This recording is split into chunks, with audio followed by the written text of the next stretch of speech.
Hello, everybody, and welcome back once more to Anime Yay or Nay. I am TheOutbackAl. I'm Yin&Jung. I'm Envy Jitters. And I'm CheerandCosplay.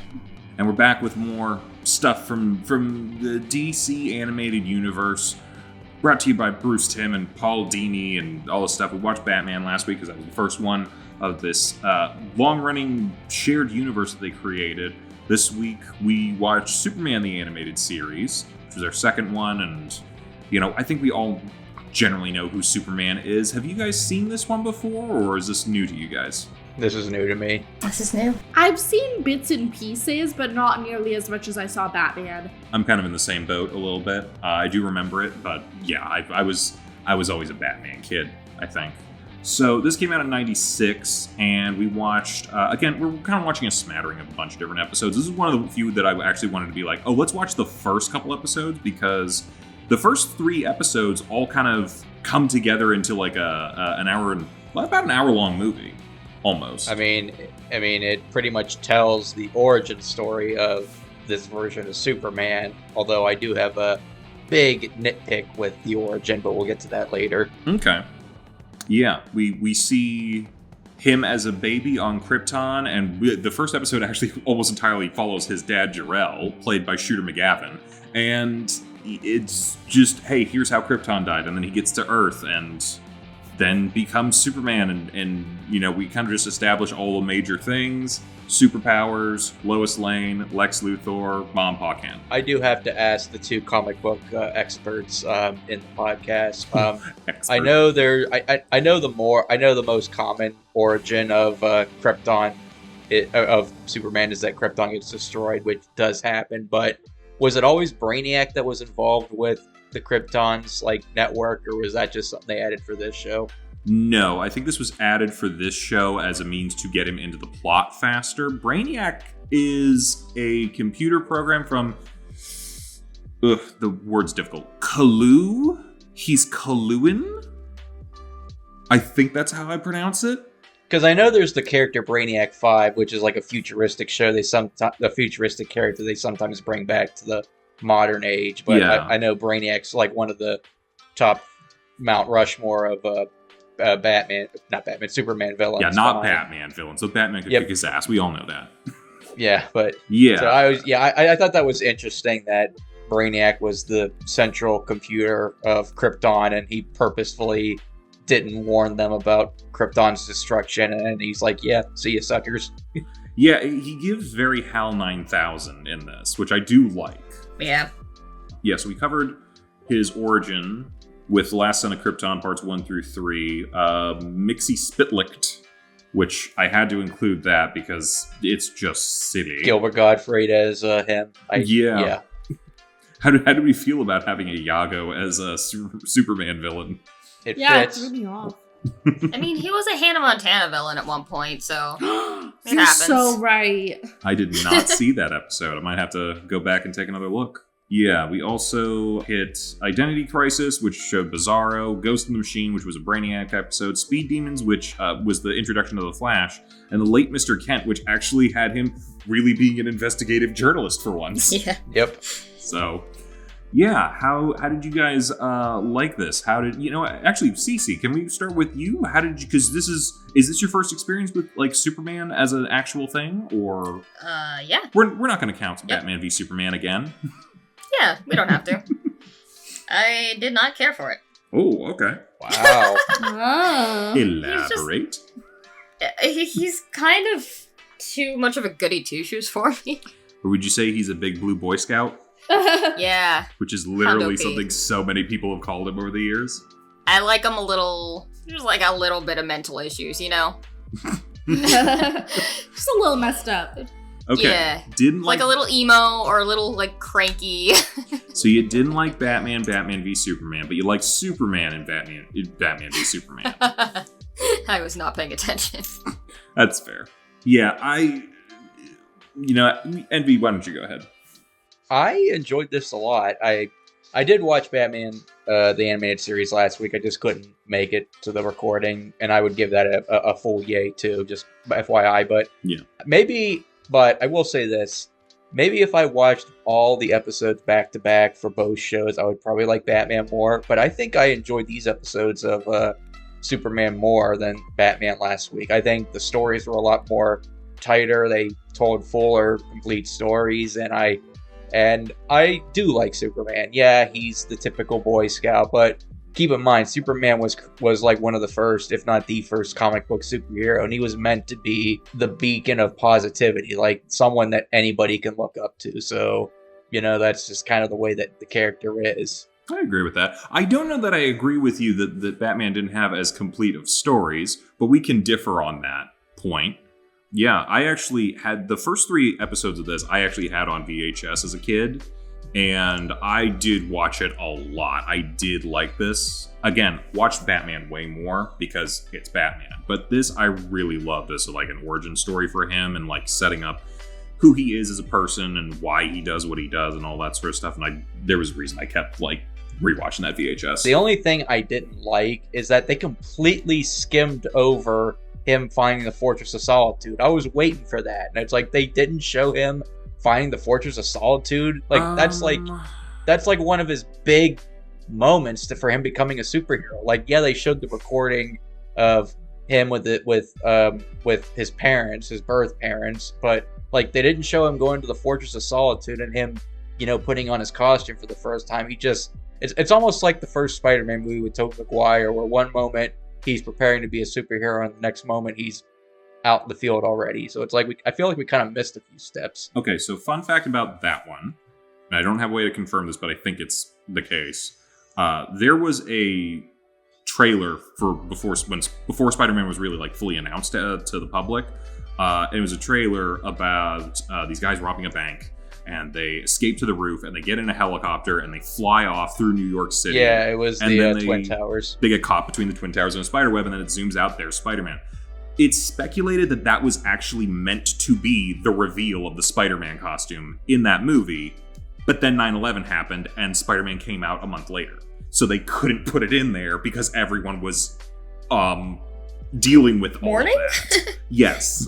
So, yeah, there's that. I don't remember when they did the Fortress of Solitude in this series. I know it does show up, but I don't think it was there early on in the early episodes. Yeah, I just feel like maybe because my only versions of Superman are the movies. So like in both the original Christopher Reeve film and the Man of Steel reboot, they show him going to the Fortress of Solitude in both versions, and that's where he decides to become Superman. So I feel like that's kind of important to his character. Again, I'm not a huge stickler to that, but no, I hear you on that, and I agree that is a big part of his lore. But at the same time, I do have to point out that those 3 episodes, as far as an origin goes, equate to a little over an hour versus the Richard Donner Superman movie is 3 hours long, and the Man of Steel is 2.5 hours long. So they had a lot more time to establish some of those other lore elements. Whether or not I enjoy Man of Steel that much is not relevant, but yeah, so I could see how they could fit that in a little bit more with their time span versus this was like 1 episode's on Krypton, 1 episode he's becoming Superman, last episode he's fully Superman kind of thing. I feel like in the Becoming Superman episode they could have included it. Maybe. But I get it's a tight runtime though. My problem is I'm not remembering enough the series to remember when he actually does find the Fortress of Solitude, because it's one of those things of like, it's in Antarctica. Yeah. So he's just flying around Antarctica and just randomly finds it. There had to be something for it, I'm sure. Right. But like, yeah, I just don't think they wanted to include that in the early bit because, I probably should have found an episode that included the Fortress of Solitude. I know that it was a 2-parter, so I was a little like, I wanted to cover a lot of stuff, but there's 2 episodes called The Main Man where he meets Lobo, and they do fight in the Fortress of Solitude before getting snatched by a floating tumor that puts them in a, like, collection of rare species zoo kind of thing, sort of like the Collector from Why do I have Marvel such a vivid memory of this episode? It was a pretty good episode, but it was also like I wanted to cover a couple other things. Yeah. But the guy, I just want to shout him out because I do like his stuff. God, what was his name? The brother from Everybody Loves Raymond was Lobo. He was really good at it. I know who you're it's gonna talking kill about. me. Yeah. It's on the tip of my tongue. Brad Garrett. That's his name. I liked that in the first episode they actually took the time to just do the stuff on Krypton. Because I feel like especially in a kid show and stuff like that, they would be like, oh, we have to start off with Superman. Like, he has to be a main focus of the first episode. And like a lot of the time they might have just like done it out of order or like done just Superman as Superman. And then the later episodes go back and flash back to the backstory and everything. Because they might have felt compelled, like, we have to show Superman to get people interested. But I liked that they actually started with like the origin of like what happened on his world. And didn't even bother to really show Superman much at all. He was just a baby in the first episode, right? Yeah. And I kind of like that they did that. They really established like the tragedy of like his people and, you know, and his parents and everything, which is all really important to who he is as a person. So I liked that, actually. That's all I wanted to say about it. I do think they had started doing that a little bit more around this time. Like Batman, the animated series, didn't really have like a 3-part opening. It was very episodic and occasionally only had like a 2-part episode. Yeah, it just kind of threw us into it. Yeah, but to be fair, I feel like a lot of Batman media does, because do we really want to start we with all these 8? know. Yeah, It's like, we're not gonna, well, you know. But I think what they had started doing, because I do remember, I don't know if I remember watching the premiere of this, I probably did not, but I do remember watching the premiere of Justice League and Batman Beyond. And those are multi-part episodes, and they would just show all of it because it was supposed to be a big premiere, and they might have done the same thing here. Yeah, that would make sense. Again, it kind of starts as a TV movie a little bit. Mm-hmm. So that kind of works. Shout out to Christopher McDonald. Is it Christopher McDonald? Shooter McGavin? Oh, God. You would know that. How do I not know the names of people? Yes, Christopher McDonald as Jor-El. Oh, he's 69 this year. Nice. And Tony Jay as his grandfather. Just Frollo randomly telling Jor-El, you're wrong. Yeah, for a little. Yeah. That's fun. I couldn't remember his name, but I recognized that voice because, yeah, Frollo Hey, is. anyone who's seen a Disney movie recognizes that voice. I expected him to burst out into song. Honestly, I was kind of hoping to. But yeah. I mean, nothing for nothing. The voice cast in the show is great. I mean, Tim yeah. Daly's great as Superman. Clancy Brown as Lex. I think, honestly, Clancy Brown might be my favorite Lex. Like, he's just so... His voice just fits so well. He's really good. I think it's... Part of it is the element of... This was a TV show, so there was a lot of time and that could be given to the character for characterization and stuff. I actually like him even better in Justice League because he's allowed to go full villain. Honestly, Yeah. like... I don't know who plays Lois Lane, but I really liked her voice too. Dana Delaney. Yeah. Okay. Yeah, she's Who's been in that? a couple things. She was Andrea Beaumont in Mask of the Phantasm. Mask of the Phantasm. Ah, nice. So. Oh, and did anyone notice that Dexter Douglas from Freakazoid was Jimmy Olsen? I just know him as Danny Oh. Phantom, so... Oh yeah, he is Danny Phantom. Okay. Yeah. I was sitting there for 4 or 5 episodes being like, who is that? I know that. Yeah. Dana Delaney, like, she's really good as Lois. Like, I think granted, it's only a sample, and I know, well, what was her name from the original? Was it Margot Kidder, the original Lois? Yeah. Her portrayal is great, and I didn't think Amy Adams was bad at Man of Steel, but I think this might be my favorite version of Lois I've seen. I like the take no ass or take no prisoners. Oh no, she wants some ass. We heard that line. Nice Yeah. ass. But like I love her. I love her attitude. Like she doesn't take no shit, and I like it for it. She's got that sharp reporter vibe going on. Oh yeah. I think there's a reason that her as a character really survived since the 30s. Yeah, but I feel like this one really emphasizes like her best qualities. Some even in comics like kind of make her flat and boring, but I feel like this pulled out like interesting stuff about Lois. It's Bruce Timm and Paul Dini. They are going to make the best version of these characters. Yeah, like I agree with you because like it's similar to like Mark Hamill and Kevin Conroy. These characters and like these actors who like have a lot of time to work with them, and they kind of become sort of like the voice that we associate with it because they do such a good job. I frankly don't think there were many good movie Lex Luthors. Like, my favorite Lex was the Kevin Spacey one from Superman Returns. Yeah, he was good. Comfortable saying, but I don't it's feel Kevin comfortable Spacey. saying that. We can't be like, Yeah. yeah. Honestly, nothing for nothing. Brandon Routh did not do a bad job in the movie. I just think it was kind of, maybe was not what people were looking for at the time. But they had a couple good scenes. I feel like I'm just that person who's like, well, there's at least one good scene in every movie, right? Right. The airplane scene. The scene where he's deflecting bullets from the machine gun or the Gatling gun. The scene with when the pipelines start exploding in Metropolis, and it's like, well, yeah, that's the first time we've had the technology to really show Superman being Superman. That was pretty cool. What scene do you like in Man of Steel? I am part of the minority where I really like the movie, but that's neither here nor there. I'm curious because I know Al does not like the movie. I don't want to make this whole podcast my issues with Man of Steel, because I could literally take the first 3 episodes of this show and be like, here's a blueprint you should have followed. But I want you to find a good scene in Man of Steel. I haven't watched it in a while because I don't want to. Okay. I know I can probably think of admit defeat then. Get back to me. Probably the first time he took flight, or the scene where he fights Zod for the first time. Not the end of the scene movie where he destroys all Metropolis, but all right, moving on. Oh god, come back to me. We'll come back to you. I can tell you what I hate. I know you can. Yeah, you know what? I'm allowed to talk about it because it's good here. I hate Jonathan Kent in that movie. He's the biggest problem for me because I just hate him as how they made that character.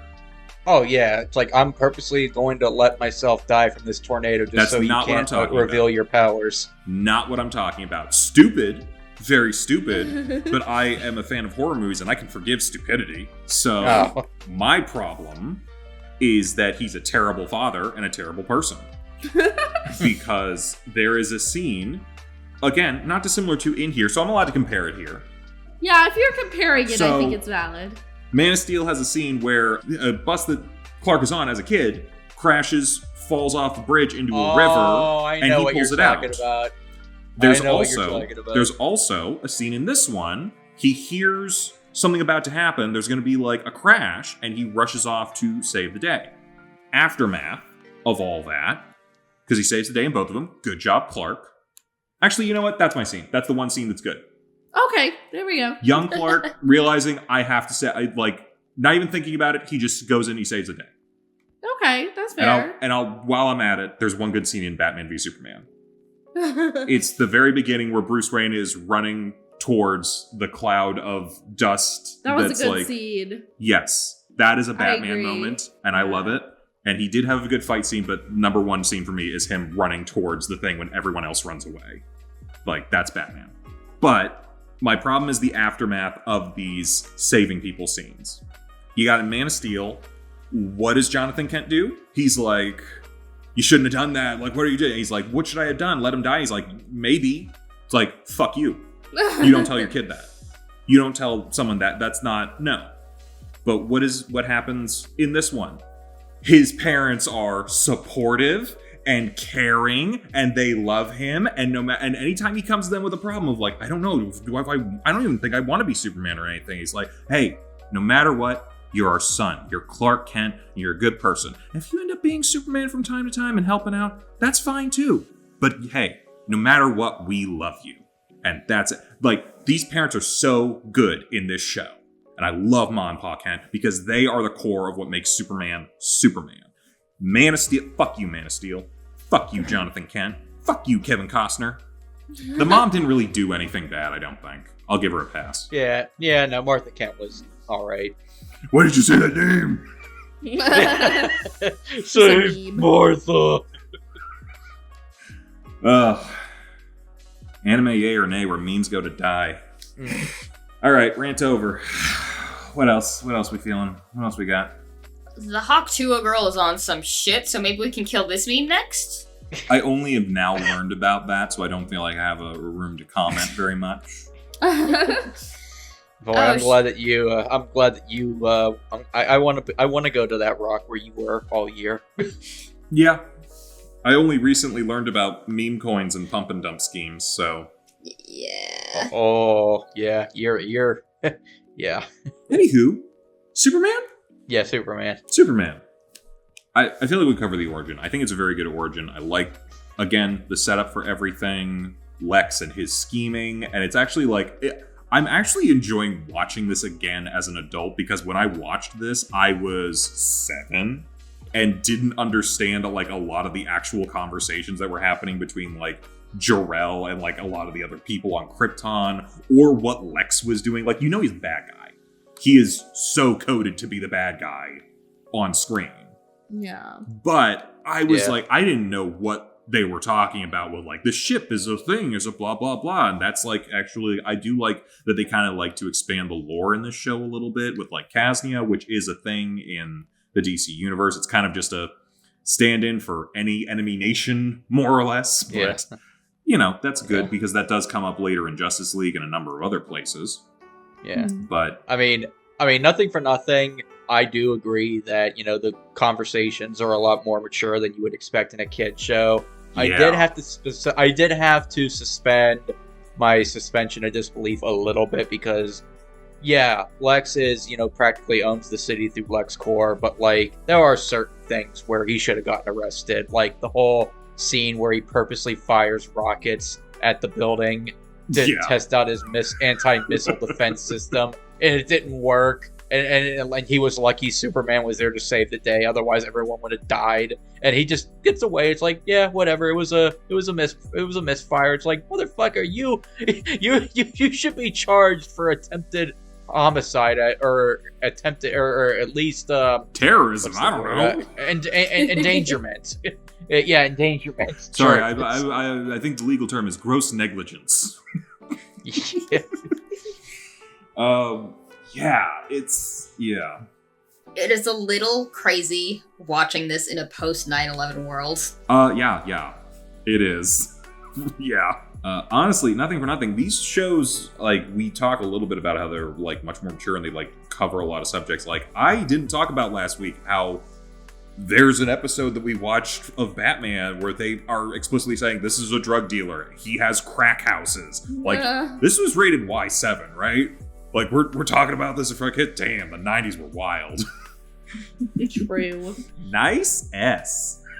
I mean, it's almost like the 90s were the movie equivalent to the 80s, where before the PG-13 rating, where it's like PG can be a whole bunch of things. Like half the kids' movies in the 80s would be rated PG-13 if they were re-rated today. So it's kind of like that with the 90s for TV. Like, the censors were not as strict, and they were like, yeah, let's just go balls deep. Yeah.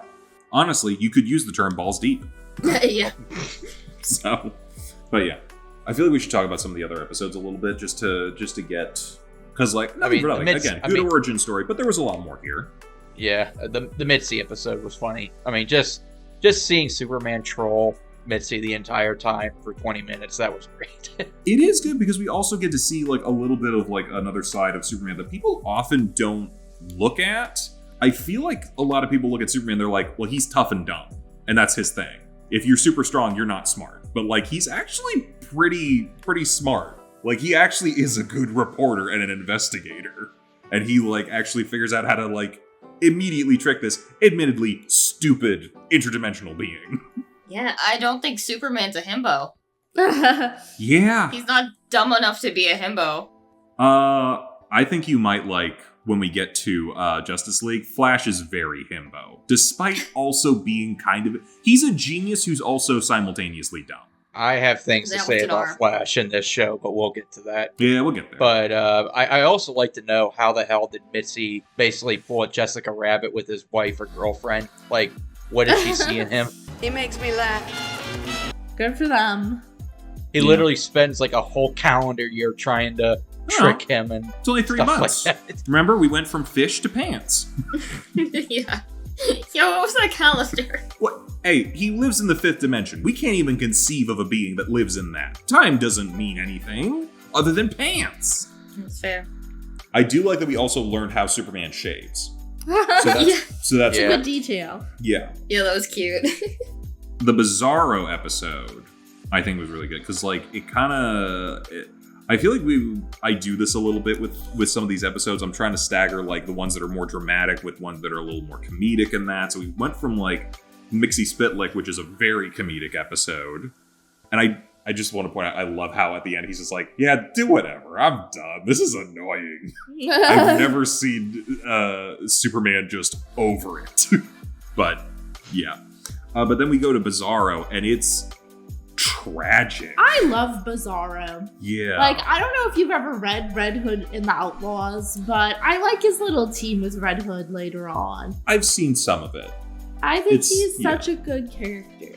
I mean, I think it's one of those things of like, one of those like, you have good intentions, but you don't know how to achieve those good intentions. Yeah. So you end up causing problems. And it's like, So was it that blow to the head that made him basically go from perfectly mimicking Clark to, being Frankenstein's monster? I think he just started deteriorating. They were talking about cloning technology and some of the stuff that they were like trying to do.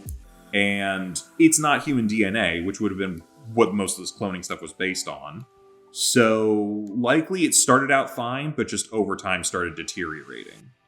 He does come back later, as every comic book character does. I like him a lot. I mean, to be fair, if he does pretty much have the same exact DNA of Superman, he's practically indestructible, just like him, too. So he could have easily survived that explosion. Yeah. I mean, to be fair, we didn't know that for the episode because it was still early in Superman's career, and he wasn't entirely sure what he could handle just yet. Like, we think of Superman as completely indestructible, but he is getting hurt in a number of these episodes. Like, even with just regular missiles, bullets, and sort of stuff like that. And I think that is kind of a thing with some of the Superman mythos, is that he does get stronger over time as his cells become more saturated with yellow sunlight. Yeah, I think he's a really good tragic figure, though. Yeah, but he's also died as a hero, if he had died. But it's comic books, he'll come back. That's what makes it tragic, Yeah, very good, very well written piece for him, I think. Then there was Ghost in the Machine, which I'm realizing I should have put the episode where that actually led to that, which was when Brainiac first shows up. But I think it was a 2-part episode, and it was like, I don't want you guys to have to watch 20 episodes every single week. I mean, I want you to, but I know that that's not feasible. Yeah. So we went with a shorter one where Brainiac shows up and forces Lex into a very low moment for him, which is definitely seeing Luthor in a different light, at the very least. So that might have been a good element to include. True. And also focused a lot on his assistant, Mercy Graves, too. Yeah. It's basically his Harley Quinn, unfortunately. She's at least more self-aware of it, I think, though. I think she's getting paid. That too. There's no way that he is not paying well. Yeah, he's got it, right? We've all had bosses that are like, oh, I don't like you. I'm just here because I need money to survive in this world. Yeah. I do wish, like, again, sort of just a timing thing. I don't mean to keep bringing up Zack Snyder stuff, but, like, we had Last Son of Krypton. That was a perfect. Why didn't you do that for Man of Steel? This series also includes a team up with Batman called World's Finest. It's a 3-parter that I wish I could have included, where Lex Luthor and the Joker team up, and Mercy and Harley fight. It is very fun. Didn't have time to include it. Also should have been the blueprint for Batman v Superman, but hey, what the fuck do I know? Yeah, also included the redesign for Batman that they had that kind of helped to reestablish that and then set up the new Batman adventures that they had later. Yeah. But yeah, Superman actually had a number of team-ups in this show. I included Speed Demon because I think that's one of the better-known ones, but he also teamed up with Green Lantern, Aquaman, and Dr. Fate.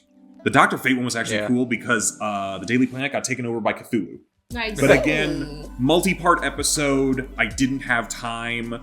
Lois Lane becomes a Cthulhu monster, and they have to fix everybody without killing them. I do not think I've seen that one. I'll show it to you later. But yeah, he has to go to Dr. Fate because magic's one of the things that Superman can't deal with. Yeah. Interesting episodes. Yeah. But yeah, so we watched the Flash one, Speed Demon, because it kind of includes a very classic comic book thing. Who would win Flash or Superman in a race around the world? Yeah. Like, it's fun. It's very Silver Age. Very, like, if he could have been there, I bet Adam West would have been in the crowd cheering someone on. Yeah. I'm going to try to include Adam West in these episodes for the rest of the month. I will try to fit it in organically. I make no promises. Yeah. I mean, I have seen Justice League before, so I'm used to Wally in that show where he's an idiot, but he's still likable. I did not like him in this episode at all. I thought he was way too arrogant, not a character for me personally, and I was just like, I'm so used to seeing you in the Justice League show where you're like the moral heart of the team, and here you're just a cocky asshole, and I'm just like, yeah, whatever. I think to some degree, because he is a minor antagonist to our character, Superman, that's probably why. But on the other hand, it's also the first time they're showing him. I think it's a growing pains element. He's the same version of himself, though, right? Yeah. Okay. Yeah. The Green Lantern, he teams up with this Kyle Rayner, who only has a cameo later on. But, you know. Yeah, but this one It wasn't John Stewart? No, John Stewart doesn't show up until Justice League. So this one is supposed to be Barry, you said, right? Wally. Or it's supposed to be Wally. Yeah, it's Wally. Yeah. To be fair, I think it's a different voice actor, though, so we could consider it Barry, but there's no mention of Barry anywhere, I think, in Justice League, unless I'm very much misremembering. Wait, do you mean there's no mention of Wally? No, we literally, we'll get there, but yeah, no, he's Wally. We see him, red hair, Wally West, got the name, he works in forensics. Barry also worked in forensics, whatever. But... Oh, I thought you had just said he was Barry. It's possible he could have been Barry because it's not the same voice actor, I don't think. So in Justice League, it's Wally. In Justice League, it is definitely Wally. But this one might be Barry, so he might not be the same guy, is what you're saying. Maybe, maybe not. We don't get a mention of Barry ever. It's not like Young Justice where everybody makes a cameo. Okay. So... Interesting. We'll keep it simple and say that it's Wally just to keep things like... But maybe that's why he acts so different. He's not the same man. I mean, maybe. Aquaman acts a little bit different, but it might just be because he grew a beard. I don't know. Changes everything. Aquaman...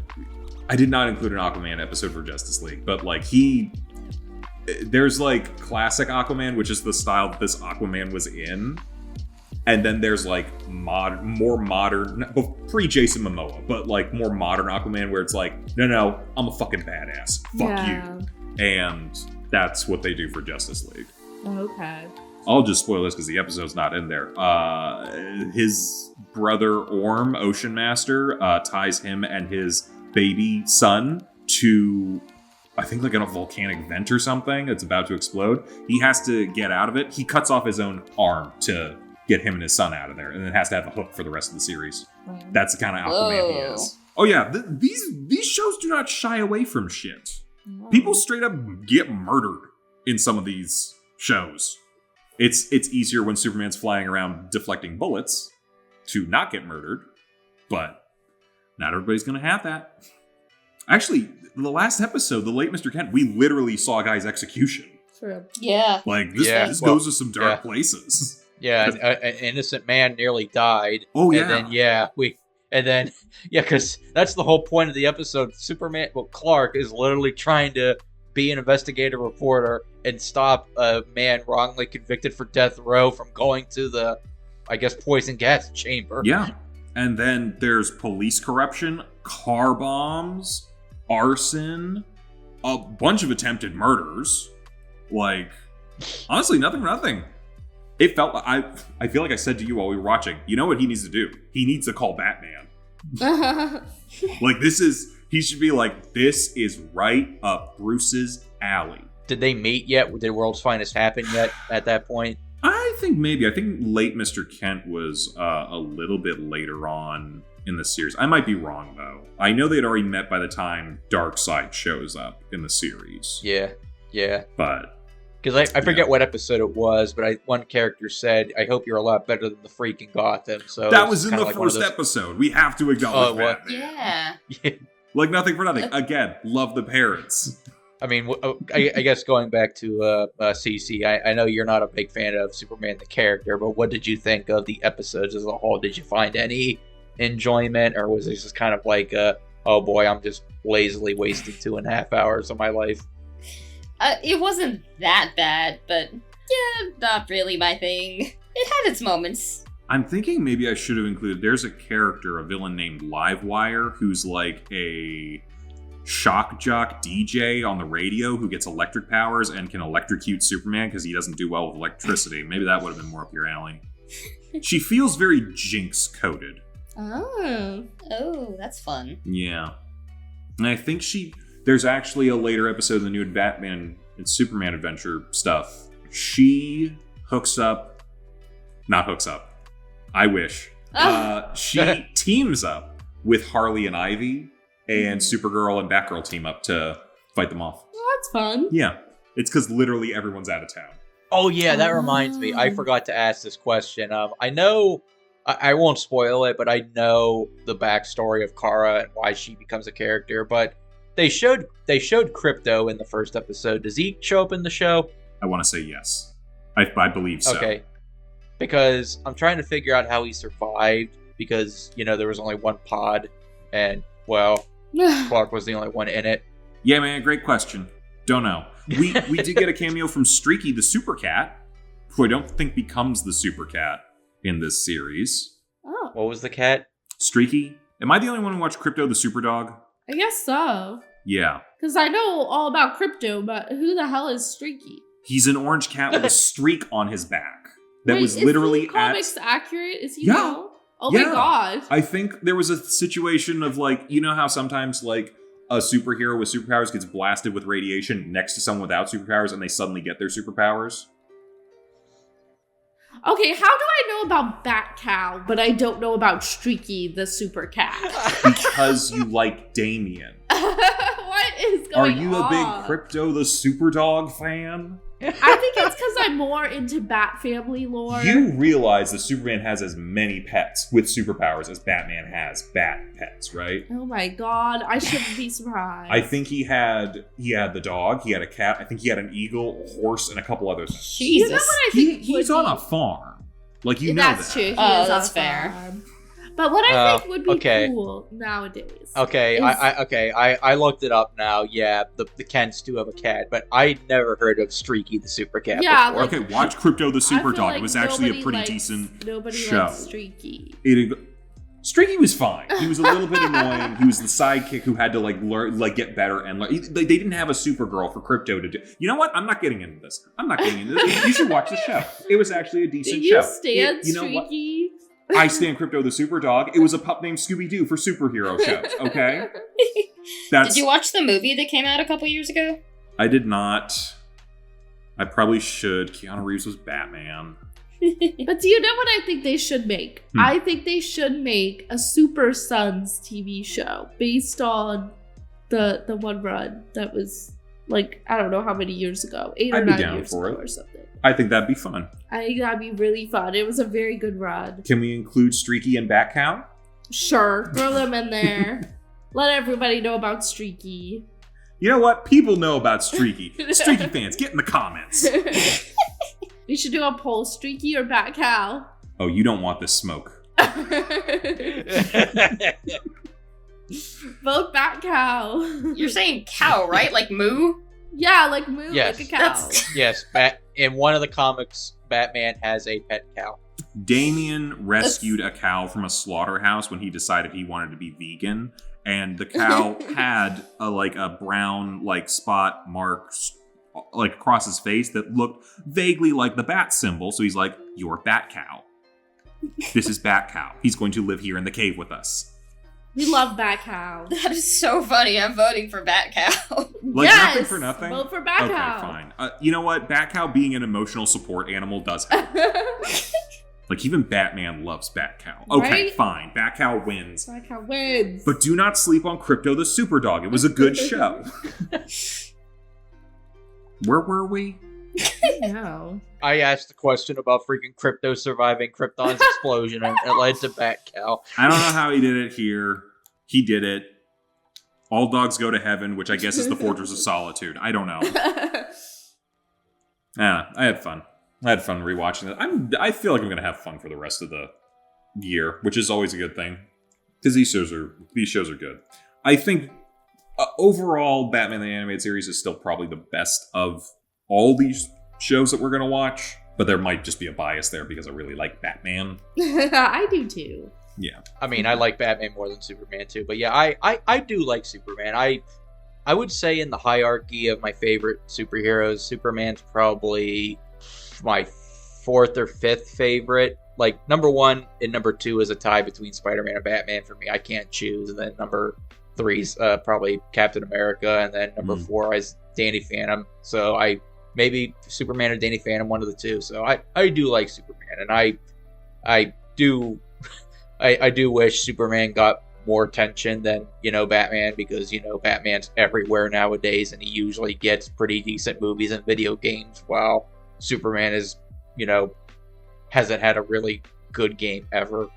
Oh, and what? his, You don't like movies. Superman 96? Oh, so you know no. that one. I do know that one. Oh, that was a good pull. Go on, Envy. No, that was pretty much all I wanted to say. Yes, I have never played Superman 64. I know what it is, but I will never play that game. What did I say? 96? Did it come out in 96 and that's why I'm thinking of 96, or is it just 60? I mean, technically the game is just called Superman, but because it's on the N64, it's known as Superman 64, and it's one of the worst games ever made. No, it came out in 1999. I didn't even get that right. But I'm looking at the cover art. It definitely was based on Superman the Animated Series. Yeah. I'm not gonna lie, I thought that game was older. I mean, the graphics were shit even for N64 standards. So.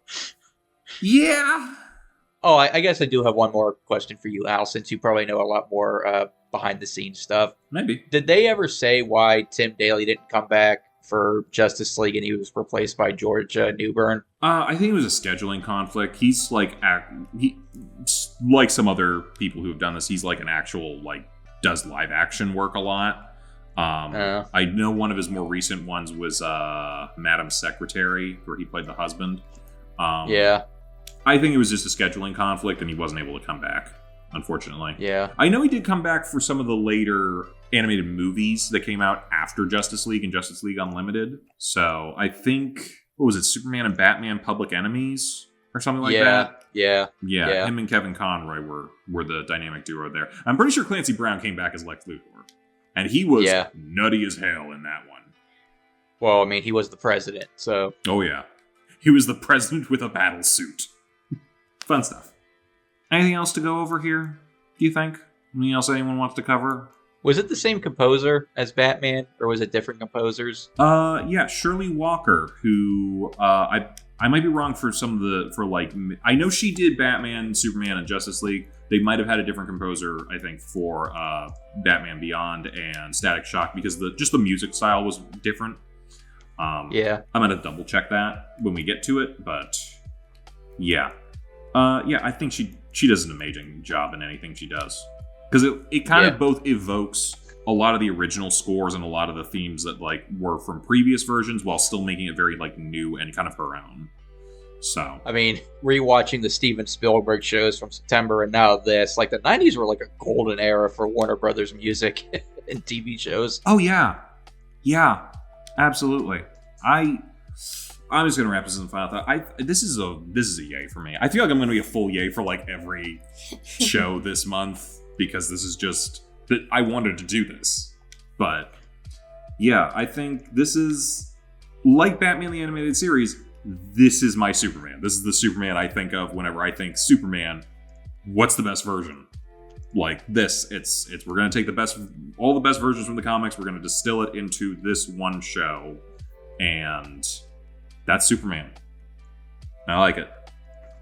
I would give this a yay as well. I really enjoyed these episodes. I think it did pull out a lot of the things that I love about Superman. and, you know, maybe remember how much I actually do like the character, because I think a lot of the times I do focus on Batman more because I am more of a Bat family person overall, but I really like Superman comics too, and I think this is just a very good example of Superman. And I think they did the side characters really well too. Like I said, this is one of the best, if not the best version of Lois that I can think of, as well as Lex Luthor.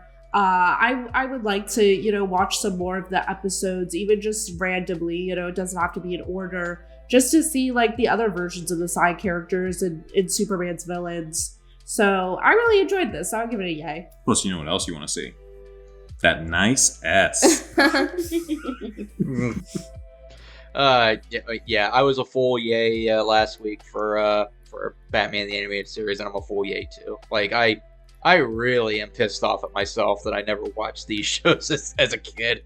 Like, if I can just go back in time and just try to watch reruns or try to find the VHSs or DVDs, I would tell my past self, watch these shows. Watch it now. Watch it now, man.